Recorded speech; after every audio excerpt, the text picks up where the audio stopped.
빌레몬서 강의 네 번째 시간입니다. 특별히 오늘은 15절 한 절 말씀만을 가지고 하나님의 섭리라고 하는 주제에 대해서 간단히 살펴보면서 은혜 받기를 원합니다. 우선 우리는 하나님이 섭리하신다 또는 하나님의 섭리라고 하는 교리가 사람들이 매우 흥미를 가지고 있는 교리이기는 하지만 종종 이 교리를 이해할 수 없기 때문에 신앙생활을 하는 점에 있어서 넘어지는 사람들이 있다는 것을 염두에 두어야 합니다. 이 말은 섭리의 교리가 성경에서 가르치는 여러 교리들이 있는데 특별히 섭리의 교리가 그렇게 쉬운 교리가 아니라는 사실을 인정해야 한다는 말입니다.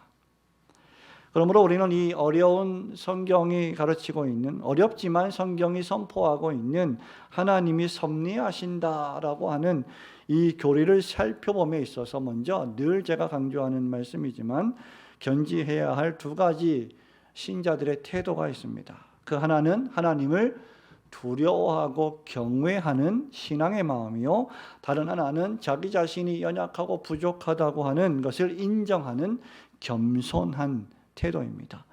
두려워하는 경외감과 겸손한 태도가 우리에게 필요하다는 말입니다. 뿐만 아니라 우리는 계시로서의 하나님의 말씀인 성경이 우리에게 가르치시고 교훈하시는 선에서만 섭리를 이해해야만 합니다. 그 밖으로 넘어가는 것은 즉 이해할 수 없는 것을 이해하려고 하는 행위이기 때문에 그것을 성경이 금하고 있다면 우리는 하나님의 말씀이 우리에게 이해하라고 가르쳐 주신 것만 이해해야 할 필요가 있다는 말이죠. 사도 바울이 고린도전서 4장 6절에서 고린도 교회 교인들에게 이렇게 말합니다. 기록한 말씀밖에 넘어가지 말라. 너희가 이것을 잘 배워서 서로 대적하지 않아야 하며 교만한 마음을 품지 않아야 할 것이다 라고 하는 말입니다. 즉 기록한 말씀 안에서 그 말씀 중심으로 잘 살아가는 신자들은 서로를 우위해 주는 신자들이 될 것이며 결코 교만한 마음을 품지 않게 될 것이라는 말씀입니다. 로이드 존스 박사는 그의 교리 강해 설교에서 이렇게 말을 한 적이 있습니다. 우리의 믿음이 부족해서 이해할 수 없는 일을 이해하려고 노력하는 것은 그것이 비록 하나님 앞에 죄를 짓는 것은 아니지만 분명 우리를 문제에 빠뜨립니다. 이렇게 말한 바가 있는데 반면에 칼빈은 또 이렇게 말했습니다. 기독교 강요에서 뭐라고 말했냐면 성경이 밝히 드러내지 않았고 설명하지 않는 부분에 대해서 우리가 과도하게 호기심을 갖는 것은 죄이다라고 단언한 바 있습니다. 따라서 우리가 다시 한번 반복하지만 다른 모든 교리도 마찬가지이지만 특히 하나님의 섭리교리, 구약과 신약 성경과 전 우주와 역사와 만물을 다스리시는 섭리하시는 그리고 우리의 모든 인생들을 다스리시는 하나님의 섭리의 교리를 우리가 설교하거나 읽거나 다룰 때 언제든지 경외함과 겸손함을 잃지 않아야 한다는 말입니다. 우리가 오늘 이 본문의 말씀을 통해 하나님의 섭리를 재확인하면서 두 가지를 생각해 보려고 합니다. 먼저 하나님의 섭리는 성경에 볼 때 창조 사역이 아니라 하나님이 창조하신 만물을 계속 존재하게 하시고 보존하게 하시는 은혜입니다. 자, 15절 다시 한번 우리 읽어볼까요? 아마 그가 잠시 떠나게 된 것은 너로 하여금 그를 영원히 두게 함이리니. 아멘. 먼저 섭리는 창조의 교리가 아닙니다. 태초에 하나님이 말씀으로 천지 만물을 창조하셨는데 그 창조는 아무것도 없는 것에서 말씀의 능력으로 모든 것을 존재하게 하신 하나님의 역사였습니다. 사물을 존재하게 하시는 하나님의 행위이죠. 반면에 섭리라고 하는 것은 그 하나님이 창조하신, 그래서 존재하게 된 우리 눈에 보이는 이 모든 만물들을 계속 존재하게 하시고 보존하게 하시는 행위이시며 그러한 존재와 보존을 통하여 하나님이 목적하신 바를 이루어 가시는 하나님의 절대하신 주권적 행위입니다. 그러니까 하나님은 모든 만물을 창조하셨고 그 모든 만물을 하나님의 목적을 이루시기 위하여 지금도 존재하게 하시고 그리고 보존해 가신다는 말입니다. 여러분들 개인으로 예를 들면 하나님이 여러분을 창조하셨고 여러분 개인을 지금도 숨 쉬도록 존재하게 하셨고 계속해서 이것저것을 공급해 주시면서 보존하게 하시는데 그 보존하시는 행위가 섭리라는 겁니다. 그리고 이 섭리는 하나님의 목적이 있는 섭리라는 것이죠. 시편 104편 28절부터 30절 말씀에 보면 시인이 이렇게 고백을 합니다. 주께서 주신즉 저희가 취하며 주께서 손을 펴신즉 저희가 좋은 것으로 만족하다가 주께서 낯을 숨기신즉 저희가 떨고 주께서 저희 호흡을 취하신즉 저희가 죽어 본 흙으로 돌아가나이다. 주의 영을 보내어 저희를 창조하사 지면을 새롭게 하시나이다. 하나님께서 존재하게 하시고 섭리하시고 하나님께서 보존하게 하시는 모든 사역을 고백하는 시인의 노래입니다. 히브리서 1장 3절에서는 이렇게 말합니다. 이는 하나님의 영광의 광채시요, 예수 그리스도에 대해서 말할 때 하나님의 영광의 광채시요 그 본체의 형상이시라. 그 다음 그의 능력의 말씀으로 만물을 붙드시며, 창조하신 모든 만물을 붙드시는 행위가 섭리라는 말입니다. 죄를 정결케 하는 일을 하시고 높은 곳에 계신 위엄의 우편에 앉으셨느니라 라고 기록했습니다. 사도행전 17장 26절에서도 사도 바울이 이렇게 말합니다. 인류의 모든 족속을 한 혈통으로 만드사 온 땅에 거하게 하시고 저희의 연대를 정하시며 거주의 경계를 하나셨으니, 즉 하나님이 우리를 존재케 하셨고 우리가 어디에 살지를 정해 놓으셨고 우리가 언제까지 살지도 하나님이 섭리 가운데 정해 놓으셨다는 말입니다. 그러므로 이는 사람으로 하나님을 혹 더듬어 찾아 발견케 하려 하심이로되 그는 우리 각 사람에게서 멀리 떠나 계시지 아니하도다. 28절에 우리가 그를 힘입어 살며 기동하며 있느니라고 했습니다. 그러니까 우리가 능력이 있고 우리가 지혜가 있고 우리가 똑똑해서 살아가는 것 같지만 사실은 하나님을 힘입어 사는 것이고 하나님으로 인해서 몸을 움직이게 되었다라는 말입니다. 섭리는 이런 의미에서 하나님께서 창조하신 모든 피조물들을, 여러분들을 포함해서 보존하시고 통치하시고 다스리시는 하나님의 능력의 행위이십니다. 말하자면 세계에서 일어나는 모든 일에서 하나님은 여전히 활동하시며 만물과 우주와 역사를 하나님의 목적을 향하여 가도록 인도하시는 능력의 실행이 섭리라고 하는 것이죠. 그리고 이것은 만물과 특히 모든 인간들, 특히 하나님을 경외하는 성도들에게 작용하는 하나님의 행동이십니다. 개혁주의 신학은 이러한 섭리를 통상적으로 두 가지로 구분하는데 일반 섭리와 특별 섭리로 구분을 합니다. 일반 섭리는 무엇일까? 하나님이 창조하신 자연 만물을 통치하시고 다스리시는 행위이십니다. 하늘과 땅을, 바다를, 그 가운데 있는 모든 생명체들을, 즉 온 세상을 다스리시는 섭리 말입니다. 사도 바울이 로마서 11장 마지막 절에서 이렇게 노래하고 있죠. 이는 만물이 주에게서 어떻게 해요? 나오고 창조되었고 주로 말미암고 하나님이 그 모든 만물을 다스리시고 섭리하시고 주에게로 돌아갑니다. 심판 가운데 하나님의 목적을 이루시는 그러한 고백입니다. 그러므로 영광이 그에게 세세에 있을지어다. 아멘. 이렇게 고백을 하고 있습니다. 이것이 일반 섭리입니다. 특별 섭리는 무엇입니까? 하나님께서 구체적으로 하나님의 특별한 목적을 위하여 짐승과 인간 개인을 다스리시고 특별히 하나님 자기의 백성들을 위하여, 하나님 그분의 백성들을 위하여 그것들을 사용해 가시는 것을 뜻합니다. 하나님이 일반 섭리를 하시는 이유는, 그 목적은 단 하나입니다. 특별 섭리 때문입니다. 하나님이 택하신 백성들과 그 백성들이 모여서 이루어진 공동체를 위하여 하나님이 모든 만물들을 보존하게 하시고 존재하게 하시고 그것을 하나님의 목적을 이루는 방편으로 사용하신다는 것이죠.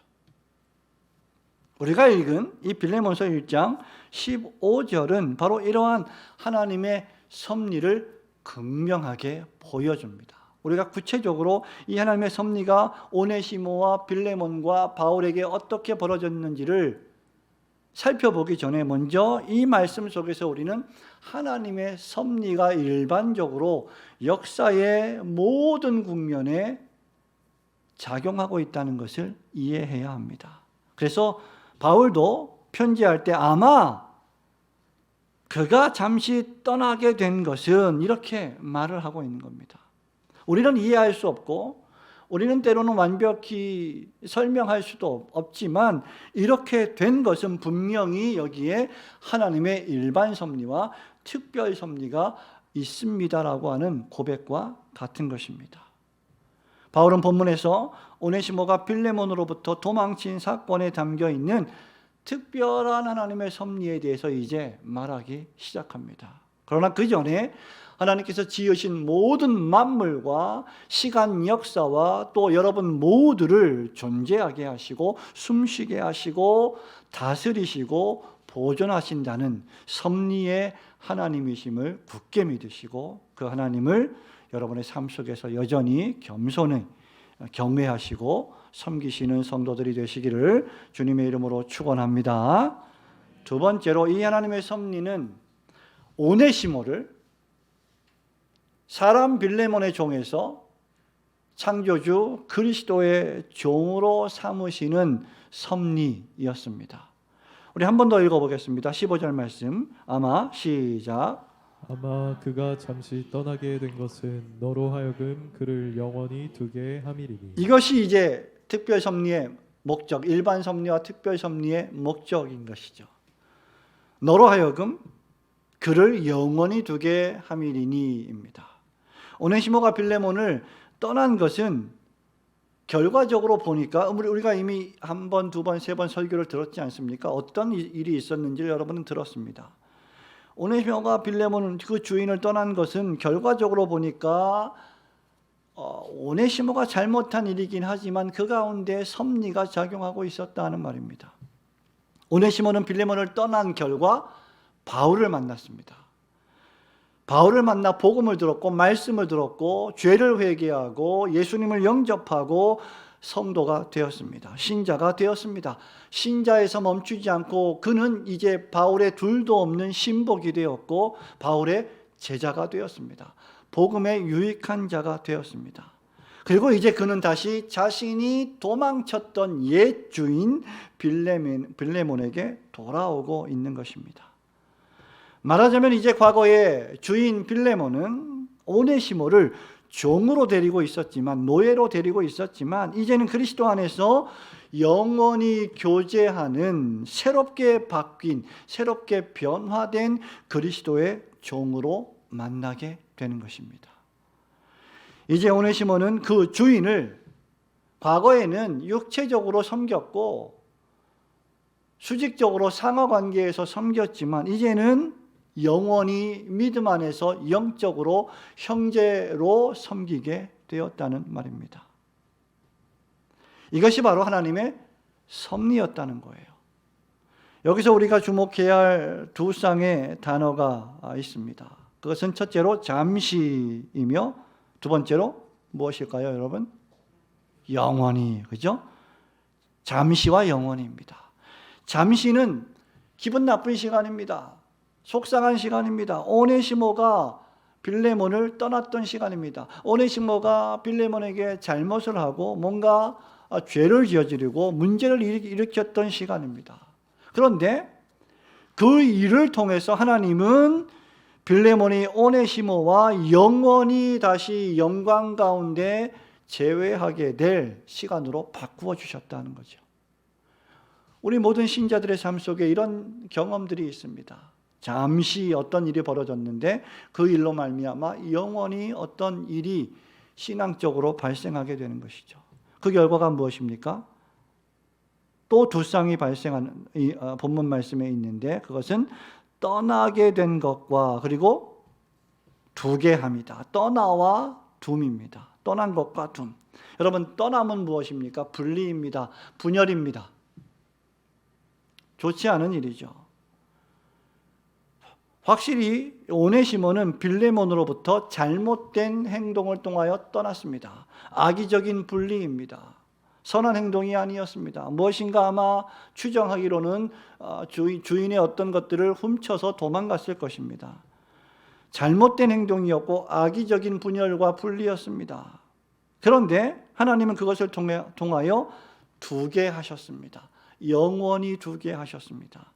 여기 두게라고 하는 헬라어 원어는 빼앗겼던 것을 값을 지불하고 영수증을 첨부해서 다시 돌려받는 상태를 가리킵니다.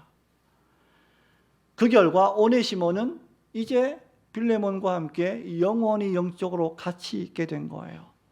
여러분, 이 모든 인간의 삶과 행동과 판단과 결정의 배후에 보이지 않지만 하나님의 전능하신 능력의 행위가 작용하고 있는 것입니다. 오네시모는 잘못된 판단, 잘못된 생각, 잘못된 동기로 잘못된 말을 하고 잘못된 행동을 사용하여 빌레몬을 떠났습니다. 그러나 하나님께서는 그러한 오네시모의 잘못된 행동을 깨닫게 하시고 그것을 도리어 바꾸어서 바울을 만나게 하시고 그러한 사건들을 통해서 바울로 하여금 복음을 전하게 하시고 그 복음의 말씀을 듣고 복음을 위한 신실한 일꾼으로 사용될 수 있도록 변화시키신 것입니다. 바울은 빌레몬과 오네시모 사이에 벌어진 이 사건에서 신학자답게 목회자답게 하나님의 섭리를 본 것입니다. 그래서 이 빌레몬서를 쓴 거예요. 여기 악을 행하고 떠난 자는 오네시모이지만 그를 영원히 두고 다시 돌아오게 만드시는 분은 하나님이셨던 겁니다. 여러분, 이것은 우리에게 다음과 같은 사실을 알려줍니다. 하나님은 때때로 우리가 어떤 일을 잘못 행하는데 그것을 막지 않으십니다. 그것을 신학적인 용어로 죄의 허용이라고 말합니다. 죄를 허용하시지만 죄를 조장하시거나 조성하시지는 결코 않으십니다. 달리 말하면 하나님은 인간의 죄악된 행동과 어리석음까지도 바꾸어서 훌륭하게 사용하실 수 있으시며 모든 것을 합력하여 선으로 바꾸시는 전능하신 하나님이십니다. 여러분, 이러한 신뢰는 우리가 성경을 통해서 얼마든지 발견할 수 있습니다. 그 대표적인 예가 바로 창세기 45장에 있는 형제들에게 팔렸지만 하나님은 그 고난을 통하여 이집트의 애굽의 총리 대신으로 삼으신 요셉의 일생입니다.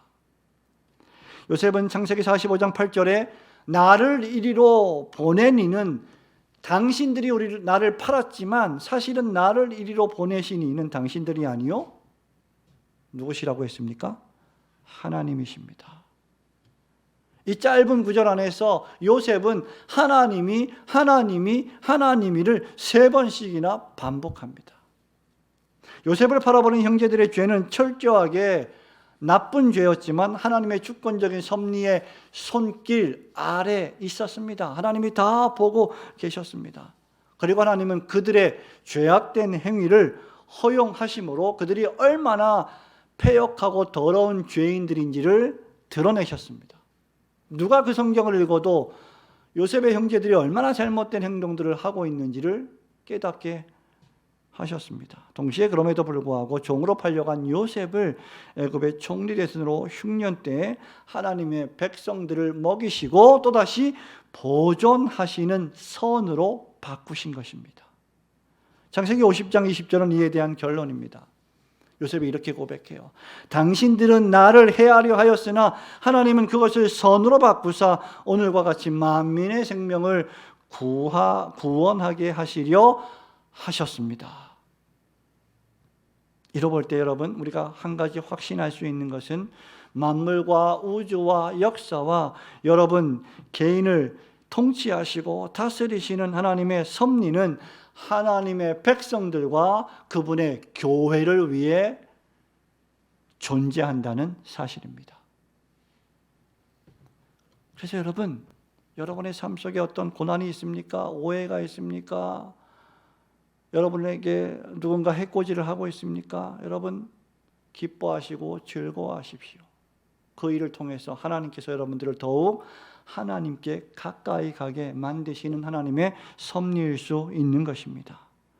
바울이 로마서 8장 28절부터 이렇게 말합니다. 우리가 알거니와 하나님을 사랑하는 자 곧 그 뜻대로 부르심을 입은 자들에게는 모든 것이 합력하여 선을 이루느니라. 하나님이 미리 아신 자들로 또한 그 아들의 형상을 본받게 하기 위하여 미리 정하셨으니 이는 그로 많은 형제 중에서 맏아들이 되게 하려 하심이니라. 그리고 30절에 이렇게 말합니다. 또 미리 정하신 그들을 또한 부르시고 부르신 그들을 또한 의롭다 하시고 의롭다 하신 그들을 또한 어떻게 해요? 영화롭게 하셨느니라. 윌리엄 펄킨스 목사님은 17세기 청교도 목사님인데 이 구절을 구원의 황금사슬이라 불렀습니다. 여러분, 이 짧은 한 구절 말씀이 하나님의 섭리를 요약해 주고 있습니다. 하나님이 우리를 부르시고 우리를 의롭다 하시고 우리를 영화롭게 하실 것이다라가 아니라 하셨습니다. 그 전체가 하나님의 섭리 안에 있는 겁니다. 그러니까 우리의 구원도 우리의 삶도 하나님의 절대하신 주권의 섭리의 손길 안에 있는 거예요. 섭리의 관심은 그래서 구원에 있습니다. 세상에 존재하는 이유는 하나님께서 주도해 가시는 하나님의 구속의 역사 때문입니다. 땅들이 변하고 물결이 일어나 산 위에 넘치되 우리가 두려워하지 않을 것은 하나님께서 목소리 한번 바라시면 천하의 모든 것 망할 것입니다. 왜? 하나님이 섭리하고 계시기 때문입니다. 이 세상에서 벌어지는 모든 일은 하나님의 주권적인 섭리의 손길 아래에 있고 하나님과 백성들과 교회를 위한 것입니다. 만일 하나님께서 그분의 백성을 사랑하지 않으셨다면, 그분의 교회를 사랑하지 않으셨다면 죄악으로 물들고 관영한 이 세상은 벌써 하나님의 심판을 받아 멸망을 당했을 것입니다. 이 세상에 폐역하고 날마다 난리와 난리 소문 전쟁이 있음에도 불구하고 존재하는 이유는 하나님의 택한 백성들을 아직도 하나님이 불러 모으시기 때문입니다. 그러므로 하나님께서 이 오네시모를 이제 빌레몬과 바울, 나아가 하나님의 놀라운 구원의 역사에 영원한 종으로 삼으시기 위한 특별한 섭리로 역사하셨음을 굳게 믿으시고 이 하나님의 섭리를 찬양하시기를 주님의 이름으로 축원합니다. 성도 여러분, 말씀을 맺습니다. 하나님의 섭리를 믿는 신자는 하나님의 섭리를 여러분 삶 속에서 볼 수 있어야 합니다. 사도 바울이 그랬듯이 빌레몬도 이것을 보기를 원한 것입니다. 우리 역시 그것을 볼 줄 알아야 합니다. 하나님의 섭리의 손길을 보는 자만이 진정으로 행복할 수 있기 때문입니다. 우리 인생에 벌어진 수많은 소위 나한테 왜 이런 일이 벌어지는 겁니까? 우리 교회에 왜 이런 일이 벌어지는 것입니까? 불행이라고 생각되며 고난이라고 생각되는 사건들을 하나님의 섭리적인 국면에서 생각해야만 이해할 수 있고 감사할 수 있는 겁니다. 그 섭리의 국면 안에서만 받아들여야 용서할 수 있고 그 영혼을 위하여 기도할 수 있는 것입니다. 그래야 우리의 인생이 살만한 가치가 있는 것임을 깨달을 수 있습니다. 그래야만 죄인을 용서할 수 있고 그를 위하여 나아가 불쌍히 여기며 기도할 수 있는 것이죠. 하나님의 섭리를 믿지 않는다면 용서는 존재하지 않습니다. 성도 여러분, 여기서 우리가 주의해야 할 사실 하나가 있습니다. 그것은 신자인 우리가 하나님의 섭리를 보려고 죄를 범해서는 안 된다는 것입니다.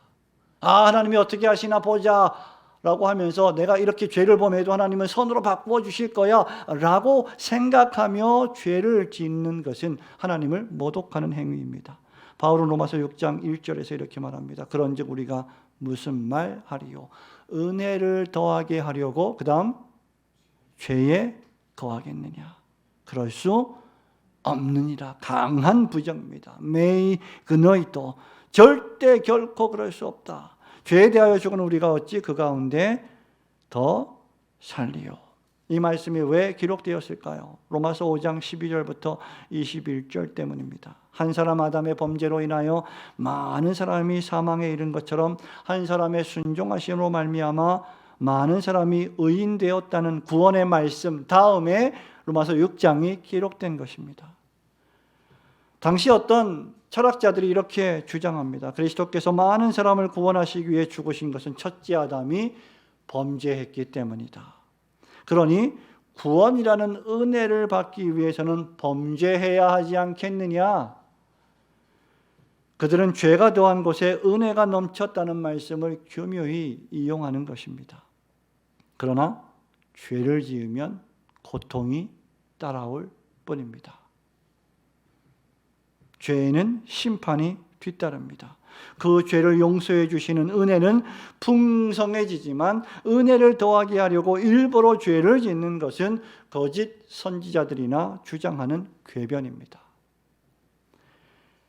사도 베드로가요, 베드로전서 2장 19절에서 이렇게 결론을 맺습니다. 애매히 고난을 받아도 하나님을 생각함으로 슬픔을 참으면 이는 아름다우나 죄가 있어 매를 맞고 참으면 무슨 칭찬이 있으리요?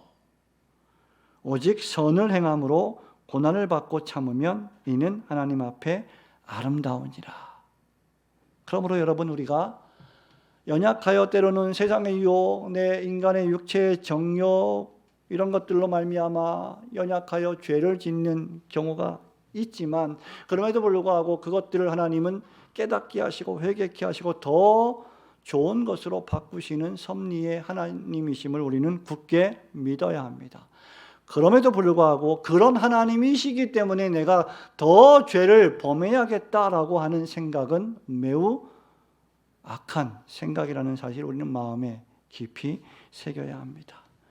여러분의 삶 속에서 섭리하시는 하나님의 놀라우신 주권적인 섭리, 하나님께서 2025년을 우리에게 주시니 하나님의 섭리, 또 여러분의 개인적인 삶 속에서 벌어지는 모든 사건들을 통하여 역사하시는 하나님의 섭리, 그리고 하나님께서 이 교회에 여러분들을 보내어 주신 하나님의 섭리가 무엇인지를 깨닫고 올 한 해도 하나님께 영광 돌리는 성도들이 되시기를 주님의 이름으로 축원합니다.